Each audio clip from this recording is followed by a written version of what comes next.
Chapter 5. A remarkable case. Identification of a little girl from a description given of her father leads to the latter's arrest.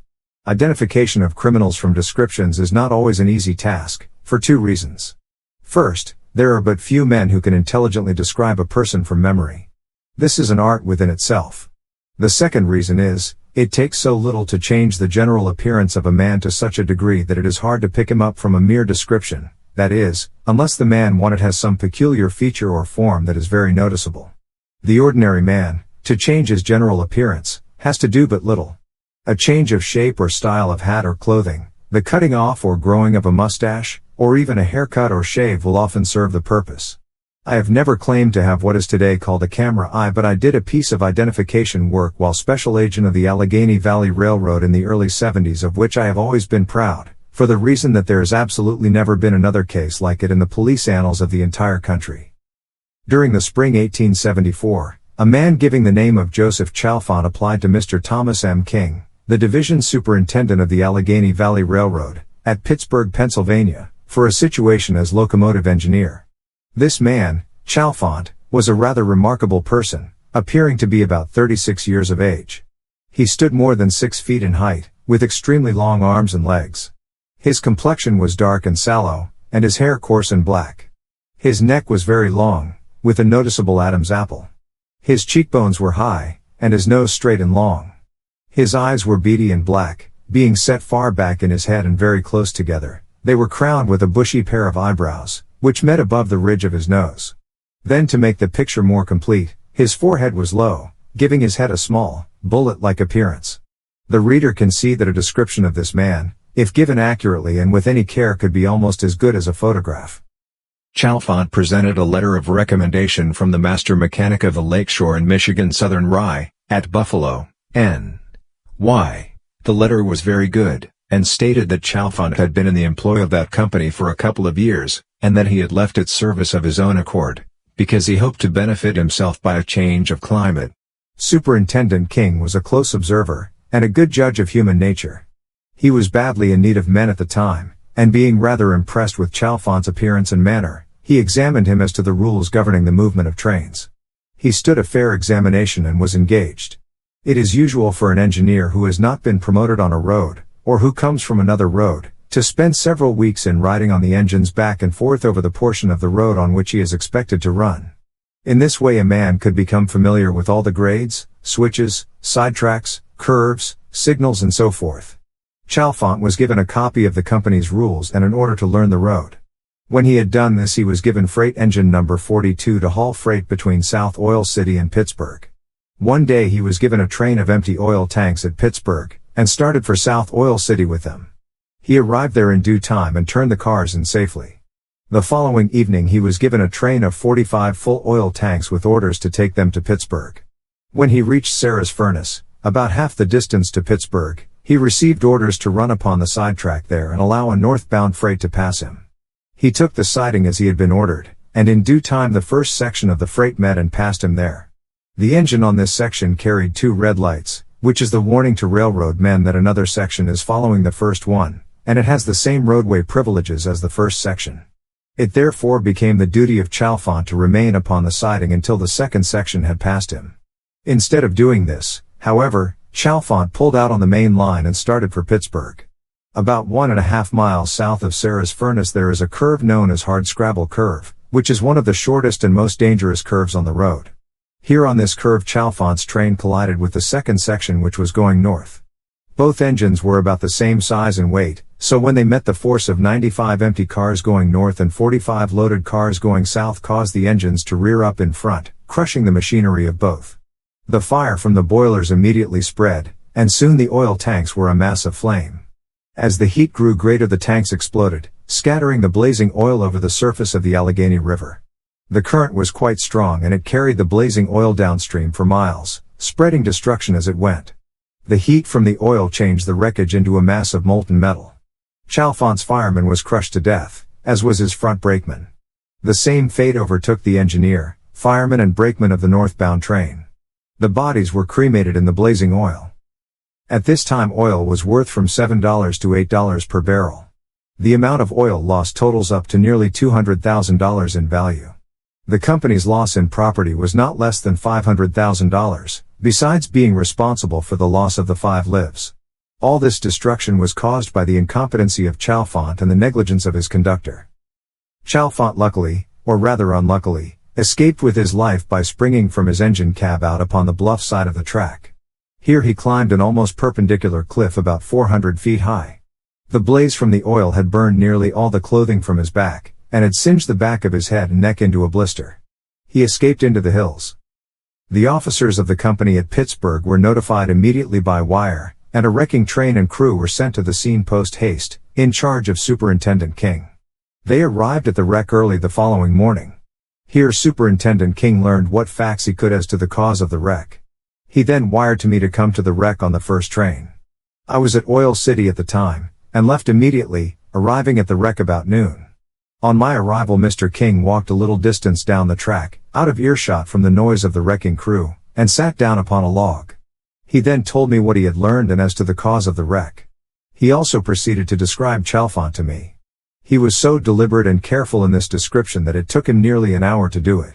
He had that rare faculty of being able to describe one person to another with accuracy. He then said, "Tom, do you think you could recognize this man from the description I have given you?" I answered, "Yes, I believe I could. The description you have given me reminds me very much of Morg Irwin, a passenger engineer on the road." At this Mr. King, usually very quiet and sedate, grew very excited and clapped his hands as if in joy, exclaiming, "Why didn't I think of that before? He looks like Morg Irwin." I then said, "No, Mr. King, he looks very much like Irwin, but not exactly like him. He is very much like him in some respects, though, being taller than Irwin. Chalfant's neck is longer and his Adam's apple is much larger and more prominent. His eyes are not so large and are set back farther in his head than Irwin's. Chalfant's cheekbones are much higher, while his hair is more coarse and much like horse hair. In short, Irwin is a more refined man than Chalfant." To this Mr. King replied, "Tom, I feel sure that you will be able to identify that man on sight, and I want you to get him at all hazards. Spare no time or trouble, but get him. Take him to Katanning, the county seat of Westmoreland Company, Pa, where this wreck occurred, and lodge him in jail." Mr. King then told me that I would find the letter of recommendation Chalfant had given him on file in his office at Pittsburgh. I took the first train for Pittsburgh, where I applied to Mr. Joe Reinhardt, Mr. King's chief clerk, who was later president of the Great Atchison, Topeka, and Santa Fe system, and he turned the letter over to me. I then concluded to go to Buffalo and see the master mechanic of the Lake Shore, from whose office the letter purported to come. At Buffalo I found the master mechanic and showed him Chalfant's letter. After reading the letter he told me that the letterhead was genuine, but the letter itself, with stamp, seal and signature, were forgeries. He had neither written the letter nor authorized it, but he identified Chalfant's handwriting. I learned that Chalfant had been a country school teacher earlier in his life, and that he received such small pay as such that he could not support his wife and children. He came to Buffalo, where he applied for work in the roundhouse of the Lake Shore shops there. He was given a position at wiping engines in the roundhouse. Here also his salary was too small to support his family and pay rent at the same time, so he was forced to move once a month to avoid paying rent. One day he got into the master mechanic's office and stole a part of a block of the official letterheads of the company. He then wrote himself a letter of recommendation which he had shown to Mr. King, and when the chance offered he stamped and sealed the letter, after stealing the stamp one night from the office. About this time he became so lazy and indolent that he was reprimanded by the master mechanic. The master mechanic told me that he had discharged Chalfant, previous to his going to Pittsburgh, because of failure to pay his grocery bills and his rent. The grocers and landlords were garnishing his wages, and as the company did not tolerate such things, he was discharged. He also said that Chalfant's family was somewhere in Buffalo, but he did not know their whereabouts because they had moved so often. I thanked him for this information and then decided to see the superintendent of police. I called at the office of Superintendent Phillips, and asked him to give me an officer who was more familiar with the haunts and dwellings of railroad men in Buffalo than I was. He gladly assented and assigned Detective Tony Collins to assist me. We started out by canvassing the grocers, butchers and milkmen in the neighborhood where the Lake Shore Railway men resided. During the forenoon we found many who knew of Chalfant's family, but did not know where they were at present. About 3 p.m., as Collins and I were going down a side street called Hayward Street, I noticed a group of 6 or 8 children playing before a row of wooden cottages, or more properly, shacks. One little girl in a dirty blue dress attracted my attention because of the likeness she bore to Chalfont, according to my description of him. I also noticed a grocery on the corner below us. When we got to the grocery, I told the man with me, Detective Collins, to go back to the group and ask the little girl in the blue dress to deliver a package to his wife. He was to tell her that he lived in the large white house down the street. I then told him to return to the grocery with the girl so that I could get a chance to speak to her without exciting her. He returned in a few moments with the little girl, who looked uncommonly like a little Indian squaw, and who proved to be the living image of her father. While Collins was inside the store examining the vegetables, I said to the girl, "Why, hello, sis, where is your Uncle Charlie now?"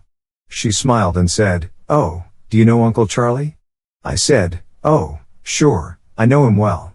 She then said, "He is down in Pennsylvania firing on a railroad." Uncle Charlie was Chalfont's brother-in-law, and had gotten a position as fireman at the same time Chalfont got his job as engineer. I then said to her, "Is your father home now?" She looked up and said, "Yes, he got home a couple of days ago, but he is sick, and, oh, he said I mustn't tell anyone." I said, "That's all right, but tell me, which one of those houses do you live in?" She said, "We live in that middle one, with the bunch of rags stuffed in the window." "Oh, do you know Uncle Charlie?" I attracted Colin's attention, and told him to send the girl away on some pretext. We then went up to the house the girl had pointed out. I sent Collins around to the back door and I went to the front door and knocked. Mrs. Chalfont opened the door, and when I asked for Joe Chalfont, she attempted to slam the door in my face. I pushed the door open and entered the house. Seeing no one in the front room, I walked through it to the door of the back room.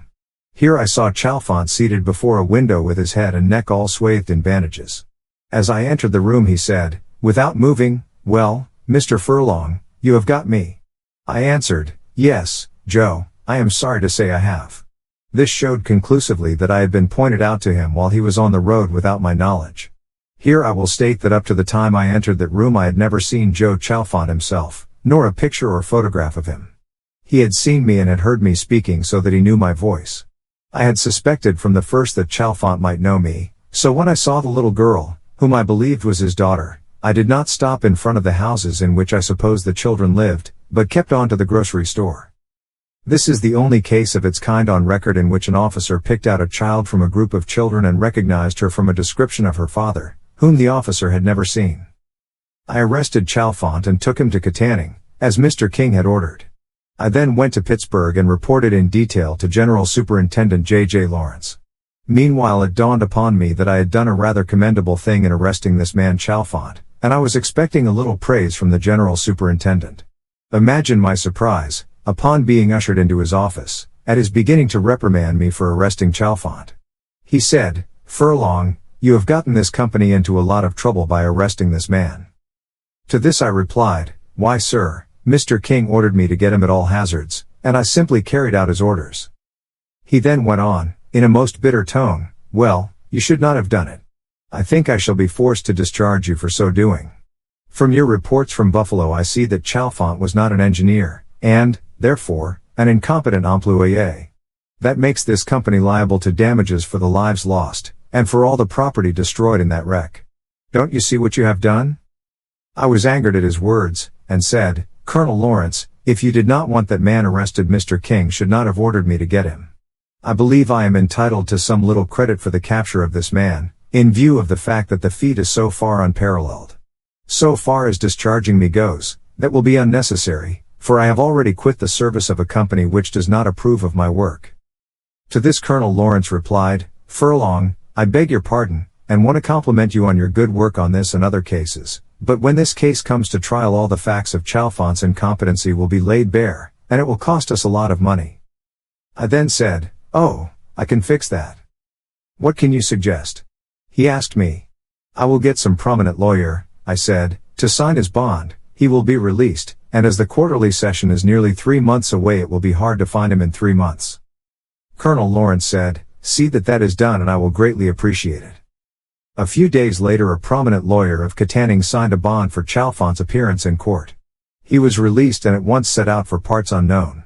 Of course, he did not appear for trial and the bond was declared forfeited.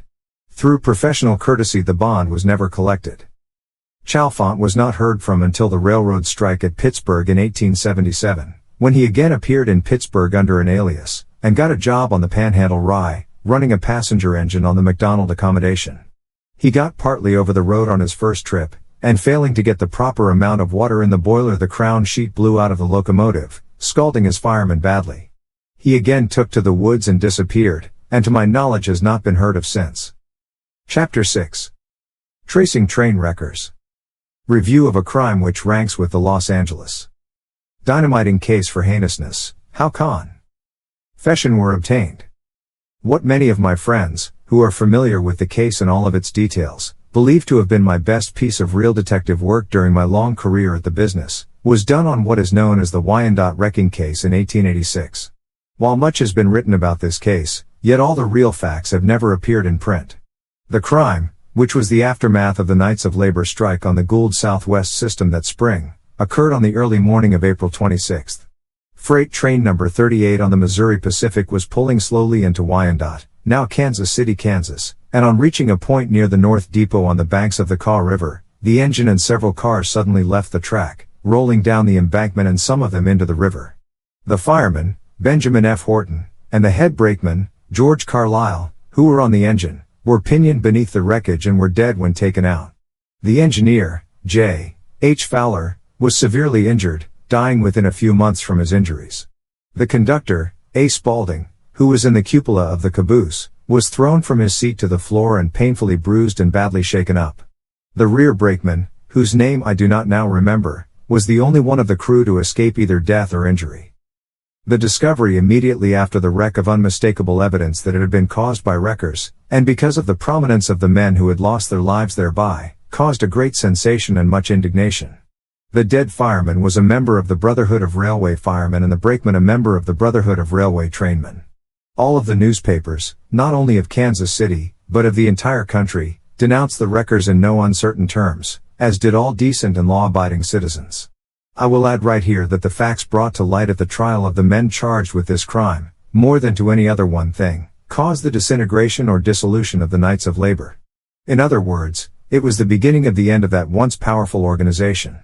For the benefit of those readers who are not familiar with the history of this order, I will state that it had in 1886 something over 1 million members.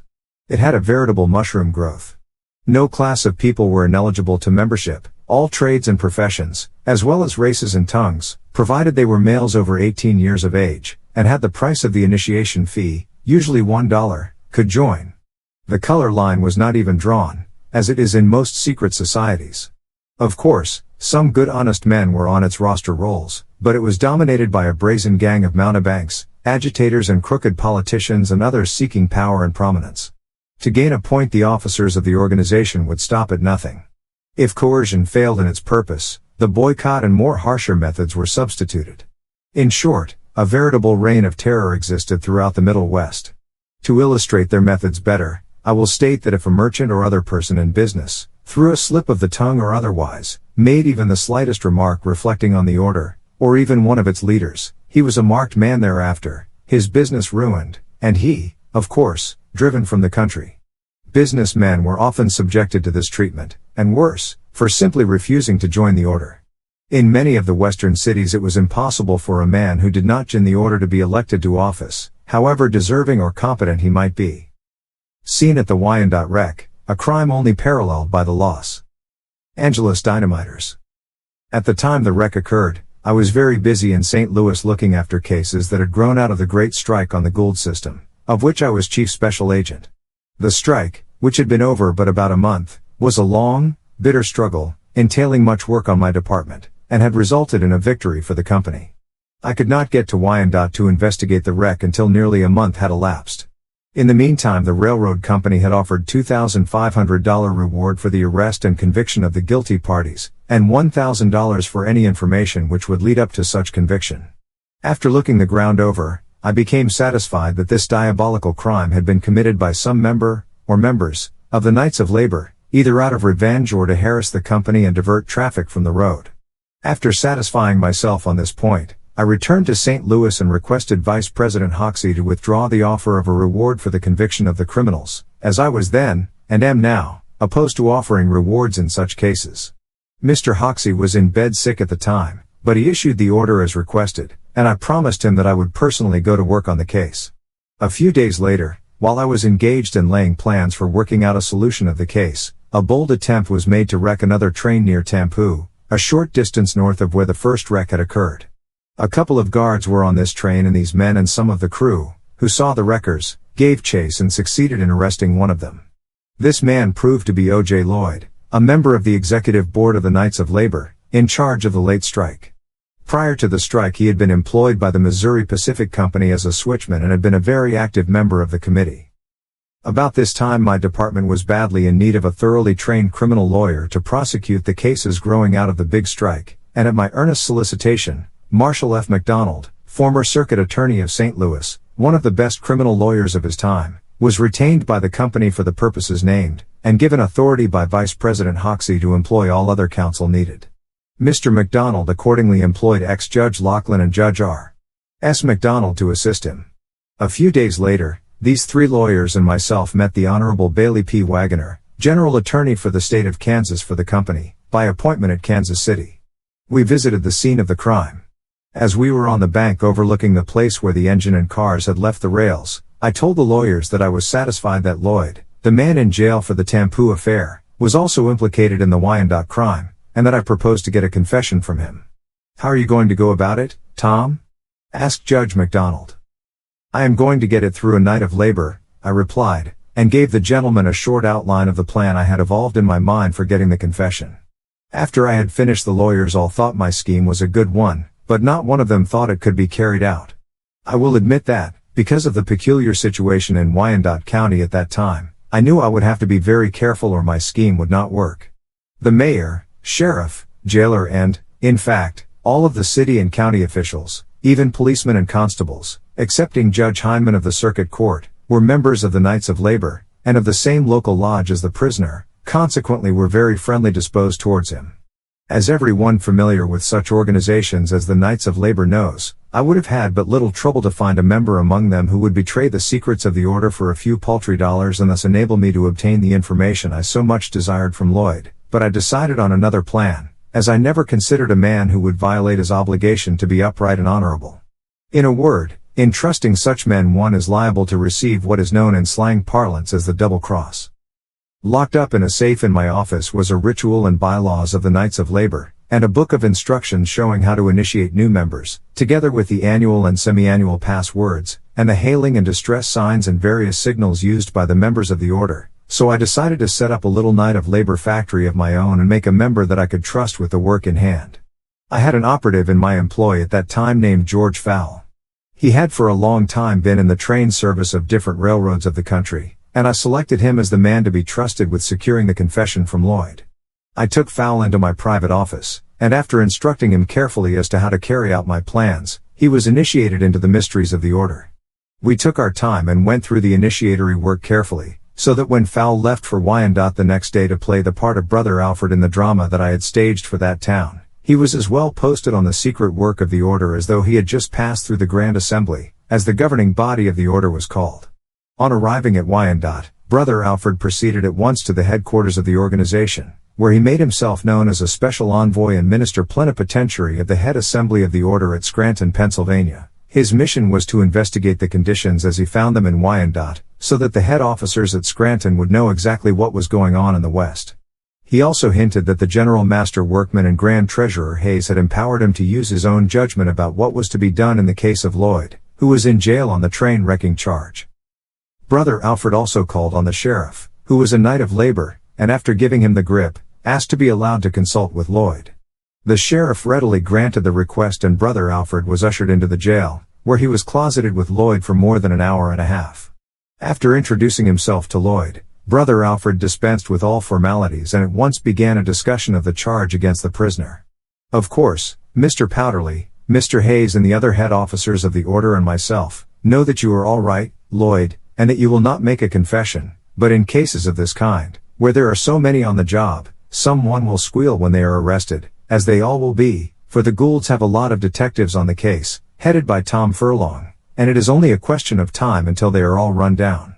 Furlong, as you know, is not only a great detective, but he is also very unscrupulous and will not stop at anything to secure a conviction in these cases. Now, the order at this time cannot afford to have this crime laid at its door. If one of the men implicated in it would confess, which some of them would be sure to do, as I stated before, it would be a great blow to the order and cast an odium over it that would take years to eradicate. Another thing, the men charged with this crime could not get a fair trial here at this time, as the people here are very sore, as are the members of the Brotherhood of Firemen and Brotherhood of Trainmen, of which orders the 2 men killed in the wreck were members. I have, therefore, evolved a scheme to outwit these capitalistic bloodhounds, and thus save the order. I have a lawyer over in the city from headquarters, Brother Thomas, who will get you out of here on bond, and I will take you east and get you a job on a railroad where Furlong cannot find you, and will do the same thing with the other men who are with you. That is true about some of the gang squealing, replied Lloyd. We have been afraid of at least 2 of them giving the snap away, and I know they will do it if they ever fall into the clutches of Furlong and his hirelings. Lloyd further expressed himself as being delighted with the scheme, and within a few hours he was released from jail and taken by Brother Alfred in a circuitous route through Kansas City to Independence, Missouri, where the 2 boarded a train for St. Louis. I had been informed of their movements by wire, and had one of my operatives meet them at the Union Station and escort them to the room of another operative in my employ at 17th and Pine Streets. That evening Marshal F. McDonald and myself and a stenographer called at the room, and I was introduced to Lloyd as the headquarters attorney, Brother Thomas. I corroborated all that Brother Alfred had told Lloyd, and O.K.D. the scheme to get all of these men in the job out of the country, and promised to do all I could to further the scheme. Lloyd then gave us the names of his partners in the crime. They were George H. Hamilton, Mike Leary, Robert Gears, Fred Newport, and William Vasson, all prominent and active members of the local executive board of the Knights of Labor. The next morning, Lloyd, in charge of operatives Bunnell, McCabe and 2 guards, and myself, boarded a special car at Union Station, and it was attached to westbound passenger train number 1. Of course, Lloyd did not know he was in charge of officers. At Independence the special car was placed on a siding and I went on to Kansas City. The next morning, which was Sunday, a conference was held at the St. James Hotel between the attorneys for the Pacific Company and myself. It was late in the evening when the conference ended, after which I decided to at once arrest the men named by Lloyd as his partners in the Wyandotte crime. I proceeded to Wyandotte and procured the warrants. As the arrests had to be made quickly, and all my experienced men in that vicinity were in Independence guarding the special car, I secured the services of Frank Tutt, who had been employed by me as a guard for the railroad during the strike, to go with the sheriff and myself to make the arrests. The first man arrested was George Hamilton, chairman of the executive committee in charge of the strike. We found him in Viceroy Park, Armourdale, where he was acting as a special policeman. When Hamilton was pointed out to me, I approached him saying, "I want you, officer."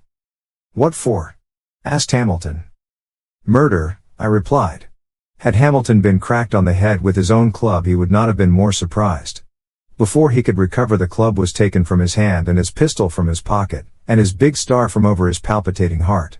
He made a feeble attempt to get indignant, but failed lamentably and broke down completely, and wanted to confess. He was taken to jail and locked up. We then got in the hack and were driven to Armourdale, where we arrested Robert Gears, after breaking through several doors. While arresting Gears we came near getting our heads blown off by an irate roomer, whose door we had broken open by mistake. After locking up Gears, we went across the river and stopped in front of a shack in the Bottoms, and entering it arrested Fred Newport and took him to jail, leaving his wife and 6 children in tears. We then visited Kansas City and arrested Mike Leary. He was locked up about 4:30 a.m. There was one man yet missing, William Vasson. We experienced considerable trouble in locating him. He had left his home to go to work for Wood Brothers, the Kansas City ice dealers, where he was employed as a driver to deliver ice. We obtained a list of his customers, and finally overtook him near the Kansas City Union Depot, at about 7 o'clock. He broke down at once and wanted to confess. After a good breakfast I took him to the St. James Hotel in Kansas City and into the presence of the attorneys for the company. The prisoner broke into tears, as soon as we entered the room, and made a piteous appeal to the gentleman to see that the wants of his sick wife and children were attended to. I have never been arrested before, and I was led into this. I went into it at the point of a pistol, he said, crying bitterly. "Damn the Knights of Labor," he continued, and expressed the intention of making a clean breast of the whole affair. He was told by both the lawyers and myself that he did not have to talk if he did not want to. I have been weighted down too long, I want to tell all about it. I will suffer, I guess, but I deserve it." Then he made a full confession, giving the most minute details of the terrible crime. It was the intention of the gang, according to the confession, to wreck a passenger train. The tools with which the spikes were pulled, and the fish plates removed, were stolen from a tool house of the company, located between the depot and the scene of the wreck. Gears and Newport also made confessions, and all these men took the stand at the trial of the defendants when they were arraigned the following January. The testimony of these men was corroborated in every detail, but the jury failed to reach a verdict, standing 7-5 for acquittal. The Knights of Labor representatives, through the court officers, who were all, excepting Judge Heinemann, members of the order, had succeeded in getting several of its members on the jury. The Knights of Labor employed the best attorneys in the West to defend the men. Among them were ex-Governor Charles P. Johnson, ex-Senator William Warner, Thomas P. Fenlon and others. In fact, the officers of the order spent money very freely to bring about the desired end. After the mistrial, the attorneys for the defense made application for a change of venue, and the cases were sent to Olathe. The officers of the Knights of Labor immediately sent a swarm of organizers into Olathe and Johnson County, and through coercion and other mysterious methods, succeeded in getting almost every male citizen of the county into the order. The second trial resulted in another farce, the jury again being packed with Knights of Labor. About this time there was a change of management in the legal department of the road, and the cases were all nollied at the request of the company. Even the 3 men who had made confessions were turned loose. Peculiar conditions existed in the West at that time. The laboring men knew nothing about the real benefits of unionism. They had been herded into the Knights of Labor like sheep into a pen, and were educated by those who led them into believing that any kind of crime was all right when committed during a strike, or against a firm or company against which there was a grievance, and the latter were often, as in the case of the big strike on the Gould system, proved to be imaginary. I and my men were only interested in this strike insofar as it was our duty to see that no acts of violence were committed, in short, to protect the company's property from vandals and thieves. The rank and file of the order were led to believe by their leaders, however, that we were a lot of crooks, who regarded a man's liberty and life lightly and would violate any of the laws on the statute books to secure a conviction in any case we were called into. And strange to say, there are some men who believe this to be true, even to this day. I want to say right here, that this crime was one of the most diabolical and fiendish crimes of the century. Had it not been for a mere accident, a loaded passenger train would have been wrecked instead of the freight, but, luckily, the passenger was late, and the freight was given orders at Leavenworth to proceed into Wyandotte on the passenger train's time, with the disastrous results told in the preceding portions of this narrative. The officers of the Knights of Labor knew these men were guilty, for 3 of them had gone on the witness stand and testified to the facts, while Lloyd, one of the leaders, had furnished evidence to corroborate them. The investigation, at the next Grand Assembly of the Knights of Labor, at the insistence of a few good men in the order as to how much money had been spent in defense of these men, revealed a big scandal within the order. While it was true that a great deal of money had been expended, yet it was learned that the sum was not more than 1/4 of the amount claimed by the officers in charge of this fund. The amount of money expended by me for the company, in working up the case, was very small, as all of the men who did any work on the case were employed by the month on a regular salary and expenses. In fact, there were not cents expended in this case, when dollars were expended in running down the dynamiters who blew up the Los Angeles Times, the latter crime being the only one which has occurred within my time that could at all compare with the Wyandotte wrecking case for cold-blooded fiendishness. It is also the only case in which big rolls of money were expended by labor organizations, knowing that the men were guilty. Because of my work in this case, I incurred the lasting enmity of all the heads of the Knights of Labor, from Terence V. Powderly, the Grand Master, on down the line. This was evidenced several years later. In 1889, I was tendered the position as Chief of the Secret Service Bureau of the Treasury Department at Washington by President Harrison. I was not overly anxious to accept the job, as the pay at that time was only $3,600 per year, and I had a good business in St. Louis, as head of the agency which bears my name, but at the solicitation of friends, I agreed to accept the position. Somehow, the fact that I was to be the new chief of the Secret Service had leaked out in Washington, and immediately the Knights of Labor tipped their hand, to use a slang phrase. The president had gone to Deer Park, Maryland, to recover from the fatigue caused by his inauguration, and his few first months of service. Telegrams poured in on him from all points of the United States. They came from the east and the west, and from the north and the south, and from towns I had not known were on the map. Some of these telegrams were long and others short, but all showed the vindictiveness of the members of the order towards me. After the president returned from Washington, he sent for me, and on my arrival at the White House, told me of the protests.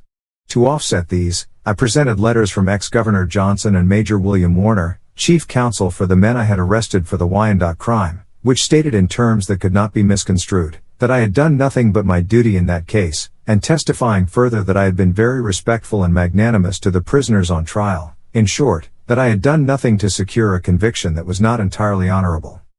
You are all right, Furlong, and I am going to appoint you, as soon as this storm dies down a little, said the president.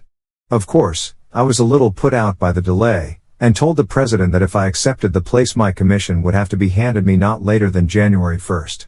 After further assurance from the president that I would have my commission before the date mentioned, I returned home. A few days before January 1st I was again called to Washington by the president. I visited the White House in company with the Honorable Richard Cairns. After a short discussion of the matter, the president told me to go over to the Treasury Department and get my commission. On my arrival there, I did not find the secretary, Mr. Wyndham, in, he being detained at home on account of sickness. My presence in Washington again revived the rumors that I was to be appointed, and these rumors also put the Knights of Labor to work again, with the result that the White House was again flooded with a lot of telegrams protesting against my appointment, and my commission was again held up. I then dropped the matter and returned to St. Louis. In conclusion, I wish to state that I assumed at the time all the responsibility for the manner in which the evidence in this case had been secured. The plan for obtaining the confession from Lloyd, which, in reality, was the beginning of the case against the men, was worked out myself. Fowl, or Brother Alfred, as he was known, simply played, or acted the part assigned him. True, he played the part fairly well, and carried out my instructions to the letter. At the time of the arrests, and on several occasions thereafter, a certain strike guard employed by the company succeeded in getting his name and picture into the papers of Kansas City as one of the chief unravelers of the mystery surrounding the crime, but he had absolutely nothing whatever to do with the capture of the criminals, beyond guarding them after the arrests had been made by Sheriff Ferguson and myself. The dope he handed the papers was mere rot. There was also considerable said in the papers about the part a wig would play in the case prior to the trial, but all who were present at the trial will remember that the wig was not introduced in evidence. This wig was a pipe dream, to use a slang expression. Chapter 7. Moonshining in the oil regions. Desperate struggle on a bridge with a thief carrying a carboy filled with nitroglycerin, narrow. Escape from death of prisoner and captor. Early in the 70s, while I was chief of police of Oil City, Pennsylvania, a long, wooden-covered bridge spanned the Allegheny River at Oil City. This bridge was at least 1,500 feet in length, had a driveway through its center wide enough for two vehicles to pass each other.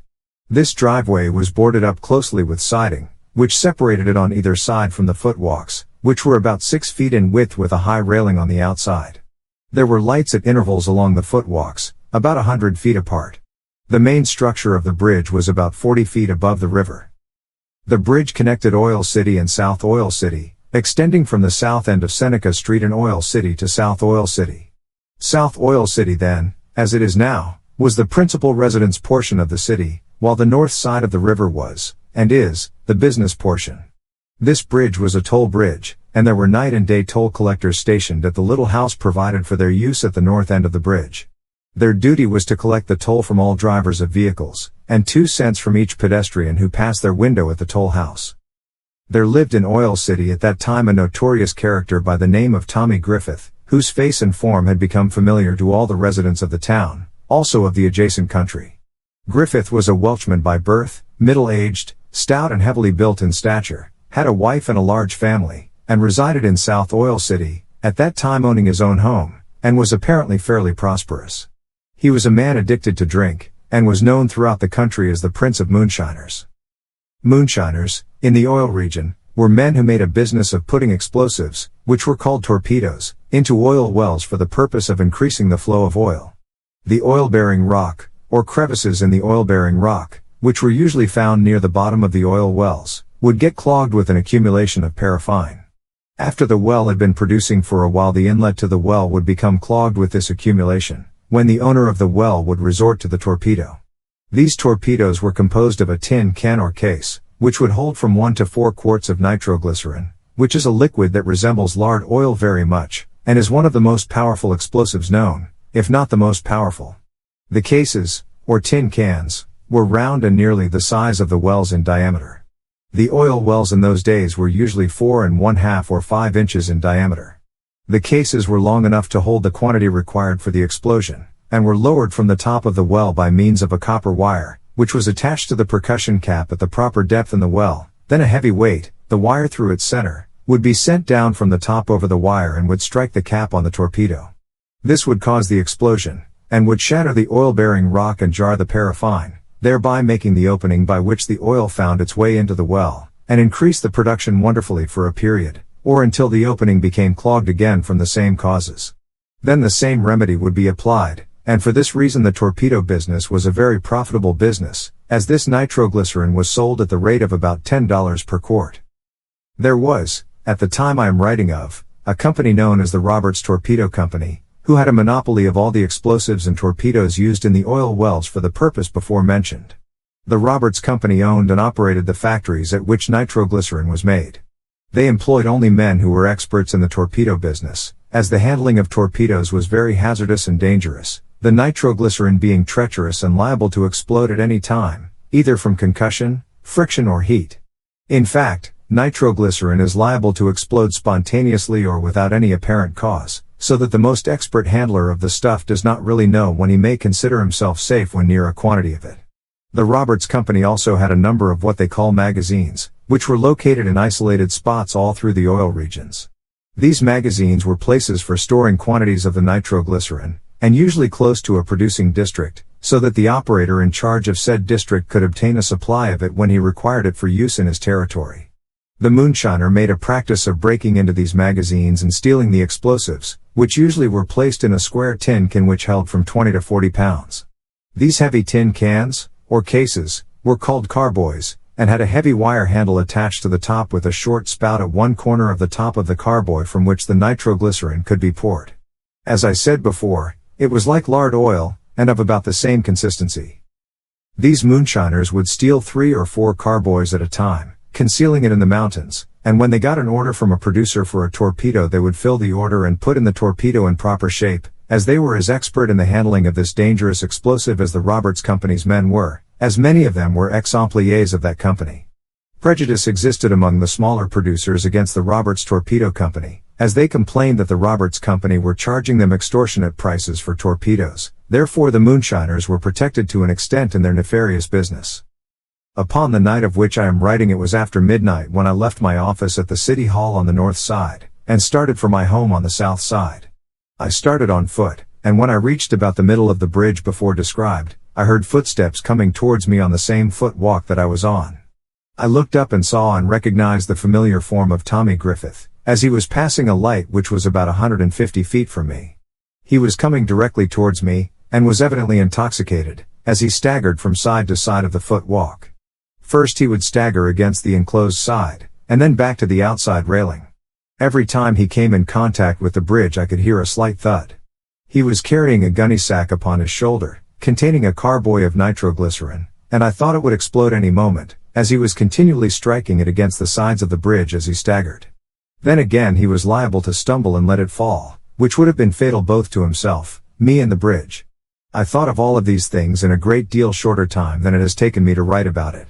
It was in the winter, and I was wearing rubber overshoes, and for this reason I made no noise in walking. After recognizing Griffith and his condition, I instantly turned and started back for the north side of the bridge. I am satisfied that I made a record-breaking sprint until I got safely to the toll house at the end of the bridge, where I hastily told Samuel Irvin, who was on duty as night toll collector. I insisted on Irvin remaining at his position as usual until Griffith arrived at the window, where I felt sure he would stop long enough to pay his toll.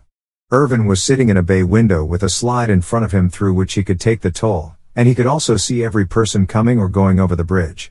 I hid myself around the angle of the bay window in such a manner that Griffith could not see me as he approached the toll window, and when he neared the window he presented his toll with his right hand while he was holding the end of the gunny sack with his left hand. This bag contained the carboy and was hanging over his back. I noiselessly approached him from behind, and, seizing the gunny sack containing the carboy, jerked it away from him, while Irvin held on to his collar so firmly that he could not get away or interfere with him until I had deposited the case of nitroglycerin on the ground, which, of course, did not take me very long. I then grabbed Mr. Griffith, and he, being a husky, stout little fellow, and full of pluck and whiskey, made a struggle, but I quickly overpowered him and promptly conveyed him to the lockup. I then returned to where I had deposited the nitroglycerin. I found Mr. Irvin standing upon the railroad crossing, which was about 75 or 100 feet from the tool house. I was then obliged to carry the carboy of nitroglycerin on my shoulder to the nearest Roberts magazine, which was located in a ravine known as Sage Run, and about 3 miles from the north end of the bridge. The carboy weighed about 40 pounds, and the walking was icy and slippery, and of course my progress was necessarily very slow. It was nearly daylight when I got home. It is needless to say that I was very tired.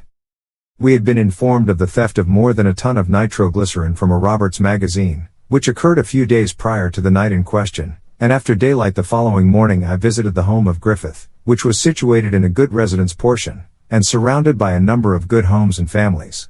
I found in the basement of Griffith's house the remainder of the ton of nitroglycerin, which was hidden under a stairway running from the kitchen of the house into the basement. At the time I entered the house I found Griffith's children playing and running up and down these steps under which the explosive was standing in the original packages. There was nitroglycerin enough under those stairs to have blown up the entire city. I was then compelled to procure a team and sleigh and do the driving myself, and to load the stuff into the sleigh and drive it to the magazine and there unload it. I could not induce any person to assist me, as I did not have time, being page 98, compelled to move the stuff immediately for the safety of not only Griffith's family, but the whole neighborhood, and, therefore, could not wait to send word to the Roberts Company and have them send their own men, who were accustomed to handling it. It was one of the most trying situations I ever found myself placed in. Griffith was tried in the court in due time, and was sentenced for 7 years in the state penitentiary at Allegheny, on the charge of grand larceny. Colonel Roberts, who at that time lived at Titusville, Pennsylvania, and was president of the Roberts Torpedo Company, sent me a check for $500, which I accepted. Griffith served out his sentence, and returned to Oil City, where he was living at my last account of him, and was following his old vocation, that of moonshining, in a more moderate manner than of yore. Chapter 8. The Glencoe Train Robbery. Arrest and conviction of Billy Lowe and George Eber. Ling. A piece of quick work. Glencoe is a small station on the Missouri Pacific Railway, 29 miles west of the city of St. Louis. An eastbound train which carried both mail and passengers was boarded on the night of February 21, 1910, by 2 men, who climbed on the front end of what is known by railroad men as the blind baggage, next to the tender of the engine. These men were unobserved until the train had passed Glencoe Station, when they climbed over the top of the tank to the engine and covered the engineer and fireman with drawn revolvers. They were both masked with handkerchiefs tied over the lower portion of their faces, which entirely concealed their features below the eyes. They wore slouch hats and were described by the engineer and fireman and other members of the train crew who saw them, one as a short, stout-built man with very black hair, the other as a tall, square-shouldered fellow with light brown hair, and apparently younger than his stout partner. The stout man was described as having handled and carried his revolver in his left hand, while his right hand was bandaged and appeared to have been injured. He also was reported as having acted as chief and to have given all orders, and to have handled the locomotive as though he was as perfectly familiar with the work as an experienced locomotive engineer. These men compelled the engineer to bring the train to a full stop. They then made the engineer and fireman accompany them back to the rear end of the last mail car, when the engineer was forced to disconnect the 2 mail cars from the rest of the train. Then the engineer and fireman were marched back to the engine, and after all 4 men had again entered the cab, the short man took charge of the engine, and pulled the express and 2 mail cars to a point about 3 miles east of where the rest of the train had been left with the crew. They stopped at this point on the main track and began rifling the sealed mail pouches in one of the mail cars, continuing this for several minutes, cutting open the sealed pouches and taking therefrom all the registered mail. They finally concluded that they were consuming too much time, as trains were liable to approach from the east. They, therefore, seized a number of large mail pouches filled with registered mail, and, after instructing the engineer and fireman to back the engine to Glencoe and take up the rest of the train again, the men left the railroad on foot, each of them being loaded down with the registered mail pouches, which they had taken from the car. They hid these mail bags in a stack of corn shucks in a cornfield near the bank of the Merrimack River. They had previously stolen a skiff, or rowboat, which they had hidden in a clump of bushes on the bank of the river near the cornfield. They took this rowboat and made their way down the Merrimack River a few miles, where they left the boat and made their way overland back to St. Louis. On the morning of February 22nd, I happened to be in New York City, and upon picking up a morning paper I read the account of the train robbery and the description that had been given by the train crew of the robbers. I immediately telegraphed to the manager of my office in St. Louis to go and tell Mr. Dixon, of St. Louis, post office inspector in charge of the District of Missouri, that I knew who the train robbers were, and where they could be found, and that I would be in St. Louis the following Saturday, and that I would get the guilty men and turn them over to him or to his assistants in case he, Mr. Dixon, and his force had not succeeded in locating and arresting the guilty men before I returned to St. Louis. On my return the following Saturday I found Mr. Dixon awaiting me. I told him that I was satisfied, from the description of the robbers, that Billy Lowe was the leader in the Glencoe train robbery. I told about having arrested Lowe 11 years before for having taken part, with others, in the Leeds Junction train robbery, which had occurred on the Missouri Pacific Railroad just east and south of Kansas City. He with the others had held up the train and had blown the express car to pieces with dynamite. I also told him that I had finally succeeded in obtaining from Lowe a complete confession as to the part he had taken in the Leeds robbery, and also the names of his associates in the crime. Some of his other companions were also arrested at the time. Lowe took the witness stand and by his testimony fully substantiated the confession that he had made to me in the presence of John Hayes, who was then Chief of Police of Kansas City, Missouri, and D.F. Harbaugh, one of my men at that time. Lowe afterwards reiterated this confession to the prosecuting attorney of Kansas City. The prosecutor's name I do not now remember. Lowe, having taken the witness stand and having promised the Chief of Police and prosecuting attorney and myself that he would thereafter lead an honest life, the prosecuting attorney annulled the proceedings against him, and after the trial of his associates Lowe was dismissed. He was a thorough railroad man. He came to St. Louis and obtained employment as a switchman in the yards of the Iron Mountain Railroad, where he met and formed the acquaintance of one George Eberling, also a switchman. He and Eberling became fast friends and continued to work for the Iron Mountain for several years, when they left the company's service and went to St. Paul, Minnesota, where they obtained employment in the train service of the Great Northern Railway Company, and finally worked their way to Spokane, Washington. In the meantime I kept track of them, believing that it would be only a question of time until Lowe would become a train robber again. During the years of 1908 and 1909 a number of trains were held up and robbed in the vicinity of Spokane, and I, knowing that Lowe was there, wrote the officers of the Great Northern Company that I believed that I knew who the guilty parties were and where they could be found. But these officers apparently did not deem the information I had sent them worth answering, as I did not hear from them.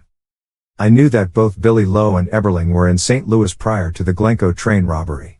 They had returned early in January and I immediately had placed a shadow on their movements, and when I read the description of the men who had robbed the train at Glencoe I at once became satisfied that Lowe was the man who had handled the engine. He had visited my office the day preceding the Glencoe affair, and his right hand was bandaged by reason of boils that he had on his wrist just above the hand, and then the description in the New York papers was almost a perfect description of Lowe, and also the description of the tall man given in the paper was that of Eberling. As soon as they arrived in St. Louis, Lowe had rented an office room on the upper floor of the Granite Building, on the southwest corner of 4th and Market Streets. Lowe furnished his office and had a number of maps and charts of mining lands in Alaska, and offered mining stocks for sale in that country. Eberling left St. Louis immediately after the Glencoe robbery.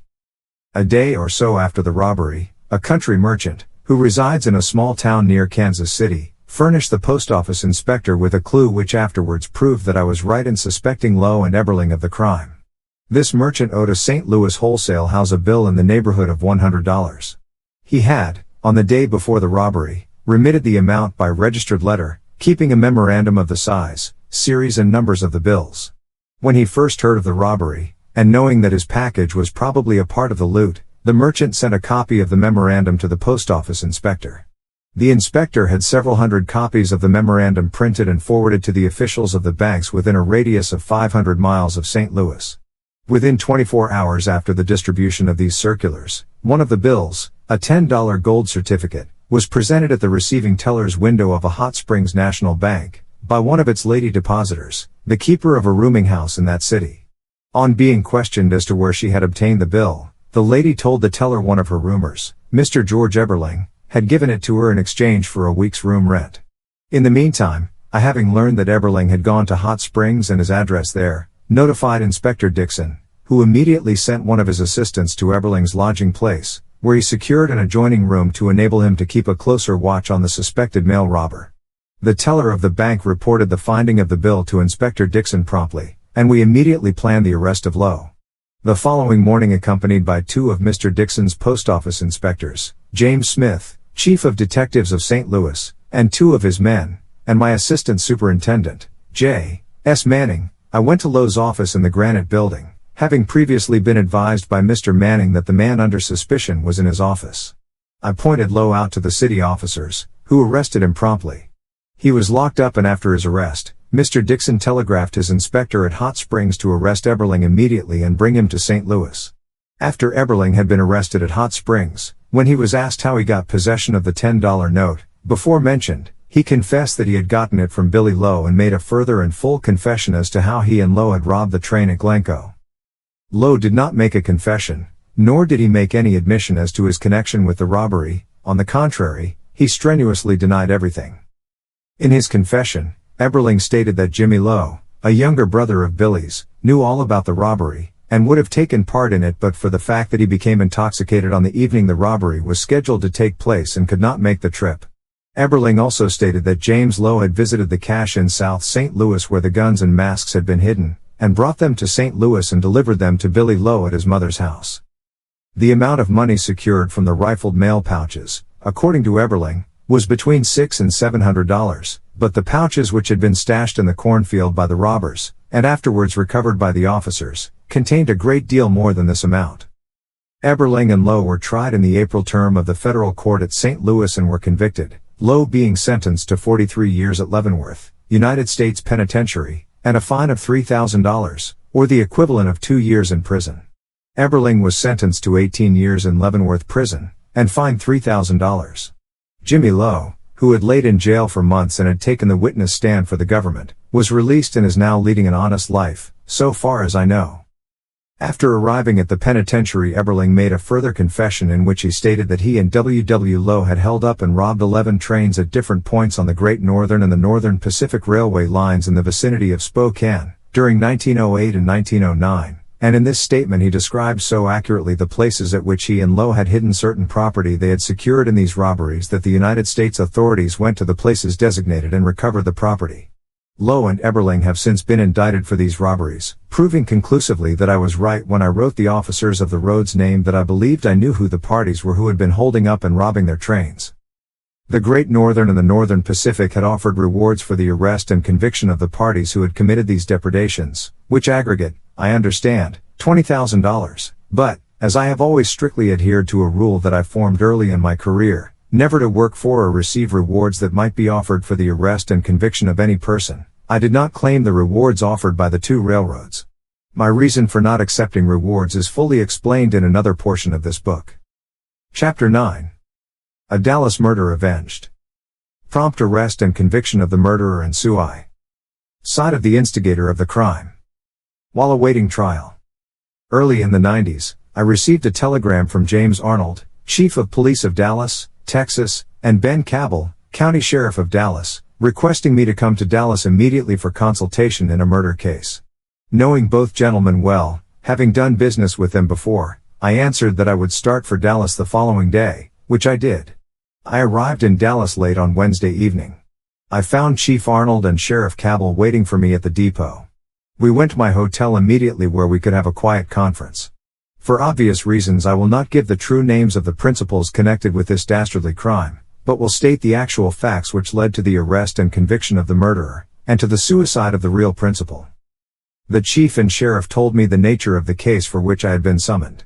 They said that on Sunday night, preceding, a prominent citizen of Dallas, whom I will call Temple, had boarded a heavily loaded electric car, downtown, in front of one of the principal churches, for his home. The car had at least 40 or 50 passengers, most of whom were returning home from the evening services, which Temple had attended. Temple lived on the outer edge of the city in the better residence portion. When the car reached his home he got off and started towards his front gate. There were a number of shade trees in front of his home. The street at this point was well lighted by arc lights, one of which was suspended above the point where he had left the car. As he stepped from the street to the edge of the sidewalk, a colored man, who had been concealed behind a shade tree, sprang out and was seen by a number of passengers who were on the rear end of the car to strike Temple a powerful blow on the head with something like a baseball bat. After striking the blow, the Negro dropped his weapon and his hat, and fled into an alley, disappearing in the darkness. The people who had witnessed the assault hastened to Temple, who lay unconscious on the sidewalk, picked him up and carried him into his house. Doctors were summoned, and found that Temple's head had been split from the crown to the level of the eyes. He was still breathing, but only lived a few moments, never regaining consciousness. The chief and sheriff were sent for and found that the weapon was a piece of 1.5-inch gas pipe, near 4 feet long. The blow was so powerful that it bent the pipe, midway, to almost an L shape. They also found the hat, which the murderer dropped, to be a new, cheap, broad-brimmed, black hat and was of unusually large size. It was too large for any ordinary-sized head and indicated to me that it was probably too large for the man who had worn it, and for that reason had fallen off with the first violent move the wearer had made. The witnesses to the crime had all had a plain view of the slayer, and described him as a young Negro, very black, about 5 feet 8 inches tall, well built, and apparently well dressed. They all agreed that he had the features of a white man, thin lips, straight nose and regular features. In fact, a number believed him to be a white man who had blackened his face. During our conference I learned that Temple had a brother, who was a prominent physician, and who lived in Springfield, Illinois. He had been sent for by his sister-in-law, arriving in Dallas on Tuesday.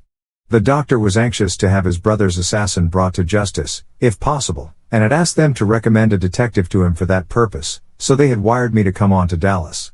It was midnight by this time, and I was tired.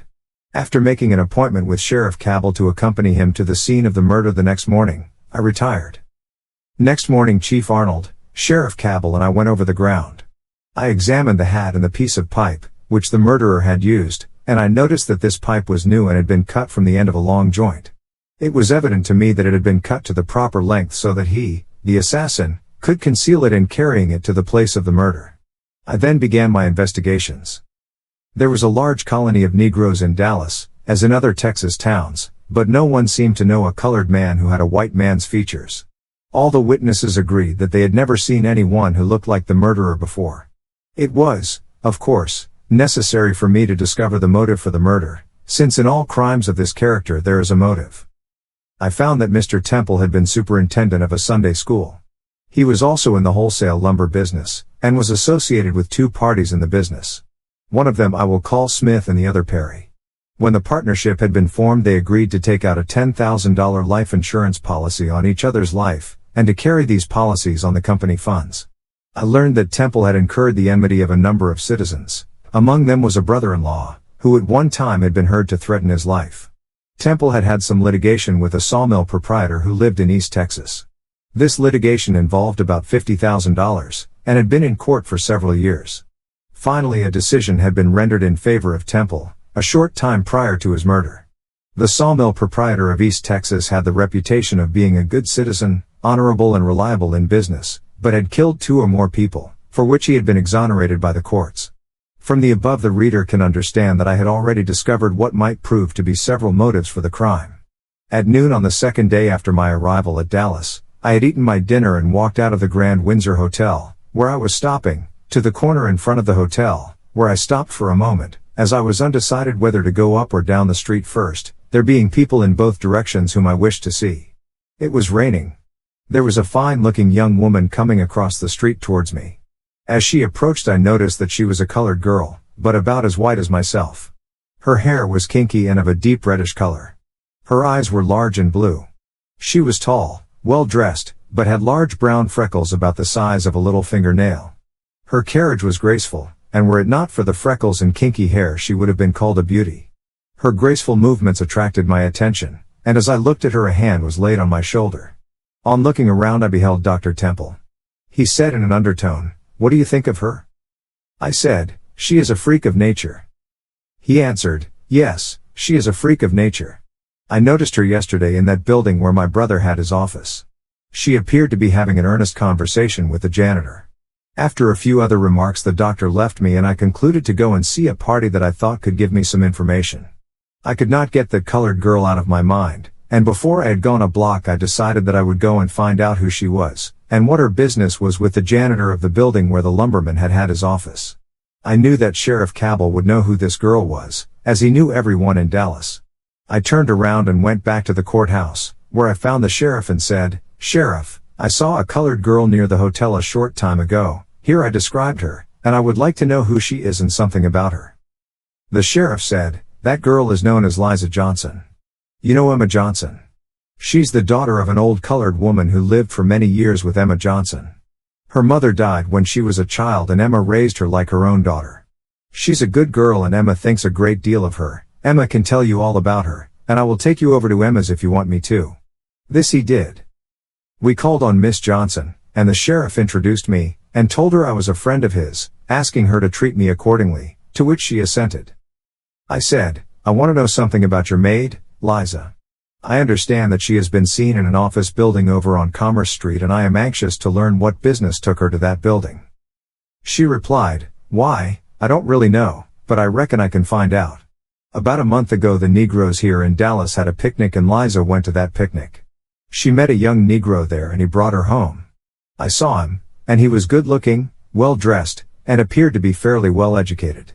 He was black as ink though, but had good features, like those of a white man. He had thin lips, small mouth and a straight nose. If he had been a white man he'd have been good looking." This was an exact description of the slayer of Mr. Temple. Continuing, she said, "He came here from some place down in the state. He is a stranger here and don't mix with the other colored people. He's acting as a sort of body servant to his master, who has an office in that building on Commerce Street." I then asked, "What is his name?" She replied, "His first name is John, and his last name is the same as his master's. I can't recall it." "Was his master's name Perry?" I asked. "Yes," she answered, "that's it, John Perry. But John is not in town now. He left town last Monday. He came over and saw Liza, and told her he was going to San Antonio to attend the races there this week. He writes her every day, though, and she got a letter from him this morning. I asked her if she could let me see the letter without Liza's knowledge. She said, 'Oh, yes, I'll send Liza over to the drug store on an errand and I can get it then before she returns.' She sent Liza to the drug store, and got the letter and gave it to me. It was in the envelope and had been mailed the day before at San, the balance of the word not appearing, because the mailing stamp had not touched the paper. I believe it to be San Antonio, since he was supposed to be there. Upon receiving this information I asked Miss Johnson to treat my visit in confidence, which she promised to do. I then located a plumbing shop where I found the proprietor and his brother, about 18 years of age, who at once recognized the piece of pipe, which he said he had cut from a large joint for a Negro the Friday before the murder. He described the Negro fully as Miss Johnson and others had done, and said he could identify him any place on site. I immediately arranged with the elder plumber for his brother to accompany me to San Antonio at my expense, with the understanding that I was to pay him for his time. The boy put on his best clothes and we left Dallas that night for San Antonio, arriving there next morning. We went to the Menger Hotel, and while at breakfast the hotel clerk brought me a telegram from Sheriff Cabell, of Dallas, reading as follows. "Go to San Angelo, Texas, at once." Before leaving Dallas I had arranged with the sheriff and Miss Johnson to examine all letters received by Liza. On the morning of my arrival at San Antonio, Liza received a letter from the San Angelo post office with the postmark plainly stamped upon it. I took the first train for San Angelo, which left that evening. We arrived at San Angelo next morning, Sunday. San Angelo was, at the time, a small cattle shipping town, and within an hour after our arrival I learned that the Negro, John Perry, had left San Angelo on Saturday evening, with a ticket to Lampasas, Texas. I also learned that I could not leave for Lampasas until Sunday evening, as there was only one daily train each day. Sunday evening we left for Lampasas, where we arrived about 8 a.m. Monday morning. Lampasas was the county seat and it was court week. The town was filled to overflowing by reason of the court. The depot was about 1/2 mile from the post office in the center of the city. Getting off the train the boy and myself walked over to the hotel, and as we neared the post office we noticed a large crowd around it evidently waiting for mail. The boy from Dallas called my attention to a colored man, who was wearing a light fedora hat, with a blue serge suit, and was well dressed. He stood away from the crowd near the post office, evidently waiting for mail. The boy pointed to him and said, "That's the nigger that I sold that piece of pipe to." We were in front of the store when he recognized John Perry, whom it proved to be. I told the boy to stay right there until I had captured the Negro. He could then quietly follow us to the jail unobserved. I went over near the place where the Negro stood and concluded that I would wait until he had received mail, which he was evidently expecting. In a few moments the Negroes formed a line to the window where they received their mail. In a short time John reached the window and received a letter. He left the line and walked around the corner of the building, opened the letter and took from it a couple of bank notes, hastily placed them in his vest pocket and proceeded to read the letter, which was written in lead pencil. Meanwhile, I had gotten within reach of him without being noticed by him or anyone else, when I suddenly threw a .41 caliber Colt revolver into his face, commanding him to throw up his hands. To my surprise he suddenly plunged his hand inside the waist of his trousers and attempted to draw a 9-inch barrel, .45 caliber Colts, concealed under his vest. Before he could draw it I seized his hand and his revolver and commanded him in forcible tone to desist. The moment I leveled my revolver on him the crowd's attention was attracted. One of them, who was standing very close, was about 6 feet tall, and really the thinnest looking individual I had ever seen. He wore a hat with a very wide brim, making him look much thinner. He promptly threw a .45 Colt on both of us, and with a voice as shrill as a wild goose, yelled, "Hia, hia, I am the sheriff of this county and I command peace." To which I replied, "Mr. Sheriff, take hold of this Negro. I'm an officer from Dallas and have arrested him for murdering a white man there." The sheriff grabbed one side and I the other, and we started for the jail, nearby. The crowd, hearing that I had arrested him for the murder of a white man, talked of lynching, but the sheriff, whom they knew and respected, told them that the prisoner should be dealt with by law, and that he intended to protect him. We took him to jail, where I searched him. I took from him the letter which he had just received, and which he tried to tear in pieces. I also took the 2 bank notes which he had received in the letter. They proved to be 2 treasury notes. I placed the fragments of the letter together, which had been mailed from Dallas and which read about as follows. "I enclose you $100, on receipt of which you must go quietly and at once to the city of Mexico. I will join you there. Detectives are onto us, and you must not let them catch you. It would be fatal. Signed, John Perry." I took everything of a metallic nature from him, and had the sheriff lock him up in a cell, as I knew he would be compelled to remain in Lampasas for 24 hours, until we could get a train for Dallas. By the time he was searched and locked up it was nearly the dinner hour, and I instructed the sheriff to feed the prisoner, but not to allow him a knife or any article with which he could do himself bodily harm. I explained to him that it was very important that I get the prisoner back to Dallas safely, as we wanted to get a statement from him as to why he had killed Temple. I had just gone into the dining room to get something to eat, when a deputy sheriff rushed into the room and called my name, to which I answered. He said excitedly, "Come to the jail at once. That nigger of yours has cut his damned head nearly off." The hotel was just opposite the jail and it took only a short time to get there. I found the jailer, on discovering what the prisoner had done, had pulled him out of the cell into the corridor, where he was lying on the iron floor, with his throat cut almost from ear to ear. In the cutting he, page 158, had not severed the jugular vein, but had cut the windpipe. It was a tremendous gash. He could breathe fairly well, and could speak, but with difficulty. Meanwhile the sheriff had summoned an old doctor, who arrived at the jail shortly. He looked at the prisoner and said, "Why, that nigger will die. I can't do a thing for him," and he positively refused to do anything. I pleaded with him to sew up the wound and save the life, as it was of great importance to the people of Dallas. It was all in vain. We finally succeeded in getting a young doctor of the town, who came and tenderly dressed the wound, and stated that with proper care the Negro would live. I assisted the doctor all that I could, and stayed there with him from that time until we left Lampasas the next morning. I had my meals brought to the jail to me. About the middle of the afternoon, after the wound was dressed, Perry began to feel better, and I presume, by reason of my kind treatment of him, he told me that his young master, John Perry, had induced him to come to Dallas for the purpose of killing his partner, Mr. Temple, that he, his master, had paid his expenses and had been liberal in furnishing him with spending money, also that he was to give him $500 after he had killed Temple. He said he did not want to do it, and tried to get out of it after he had reached Dallas, but his master threatened to kill him unless he did so. He said he killed Temple because he feared his master would kill him. He said that on the Sunday night previous to the murder he was about to pounce upon another man of Temple's congregation. This man resembled Temple so much that he was about to kill him for Temple, and would have done so but for the fact that his master was in hiding across the street and rushed out and prevented his making a mistake. He also confessed that he had received a telegram on the day that he had left San Angelo, telling him to go to Lampasas and call at the post office for a letter, which was the letter mentioned above. Whereupon, I wrote a telegram to Sheriff Cabell, which read as follows: Negro has cut his throat and is dying. Give this message to the newspapers and have them get out an extra at once, without fail. Will wire you explanation 2 hours later. I sent this message to the telegraph office by the plumber boy. After I had decided to leave Dallas to arrest Perry, I wired a code message to one of my operatives, D. F. Harbaugh, to come to Dallas on the first train and call for a letter of instructions that I left for him at my hotel. This letter was to the effect that he should carefully shadow the white man, John Perry, as soon as he arrived at Dallas, and keep him under continuous surveillance until further orders. Harbaugh arrived at Dallas on Saturday and began shadowing Perry according to instructions. As soon as Cabell received my first message, he called up the newspapers and they got out an extra at once. The white John Perry got one of the first extras.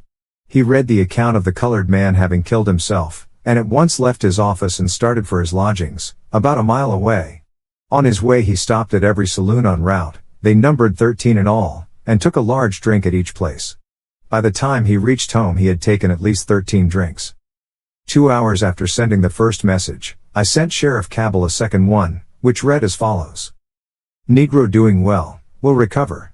Leave here on morning train for Dallas. Treat this confidentially and meet me at Temple tomorrow morning. Arrest John Perry on charge of complicity in Temple murder. Have full confession of Negro which justifies this action. Sheriff Cabell did as directed, and met me at Temple the following morning, where we had to change cars for Dallas. We arrived in Dallas about 8 p.m. Tuesday, and during the long journey from Lampasas to Dallas the jolting of the cars, etc., caused the Negro's wound to become inflamed, and he was suffering greatly when we reached Dallas. The sheriff had telegraphed ahead for a physician to await us at the jail. The Negro was placed on a cot in the corridor where the doctor could redress his wound. While the doctor was so engaged, the master, John Perry, who was a prisoner in one of the cells on the upper floor of the jail, could plainly see all that was going on below.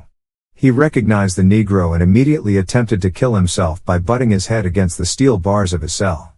The sheriff and his assistants and myself were attracted by the actions of the white man, and at once rushed to the cell. Here we found that the white prisoner had almost beaten out his brains against the bars of his cell. Medical aid was called and a guard placed inside the cell with him to prevent any further personal violence.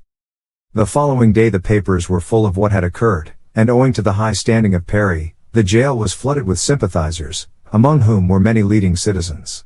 Telegrams from all parts of the state, from influential people, poured in, tendering the prisoner all sorts of aid, financially and otherwise. An able counsel volunteered to defend him, and society ladies began to send him luncheons and delicacies of all kinds. The prisoner had offered as an excuse for trying to commit suicide that he felt so humiliated by being charged with murdering his partner. He declared that he was innocent and that he would be exonerated in court, which I have no doubt he would, as the main proof against him was the testimony of a Negro, which does not usually go very far in court in the South when it cannot be strongly corroborated. The colored prisoner continued to improve, and the white man seemed to get along nicely for about 5 days, when a young society woman sent him a luncheon, in which was a cut glass plate containing delicacies. While he was eating this lunch, and the guard was at the far end of the cell, Perry suddenly struck the plate on the steel floor of the cell, breaking it into pieces. He picked up a large, triangular-shaped piece of glass, with edges as sharp as a razor, and plunged it into his throat, at the same time giving the piece of glass a twist, which severed the jugular vein, causing his death in a few minutes. Thus ended the existence of the white John Perry. The colored man pleaded guilty at his trial, and was sentenced to the state prison for life, where, I presume, he is at the present time. I omitted to state that after I had searched the colored John Perry at Lampasas, and had instructed the sheriff and jailer not to allow him to have a knife or anything of the kind with his meal, Perry had called the jailer and told him that he had gotten a sliver in his finger, and asked the jailer to lend him his knife to remove the sliver. The old jailer, having evidently forgotten my instructions, gave the prisoner his pocket knife, through the bars. As he stepped back from the bars, Perry opened the knife and cut his throat before the jailer could get into the cell to prevent it. The skin on that darkey's neck was as thick as ordinary sole leather and very tough. I held him while the doctor sewed up the wound, which was a hard job, but performed very nicely. I arrived in Dallas on Wednesday night, made the foregoing investigation, located and arrested Perry, caused the arrest of the white John Perry, left Dallas and returned to St. Louis, arriving there on Friday evening of the following week, after having traveled nearly 4,000 miles, which I believe to be the quickest time ever made in working up a case and capturing the guilty parties in a crime of this magnitude. I can say that I have never doubted but that it was a case of remorse that caused the white John Perry to commit suicide, and not humiliation.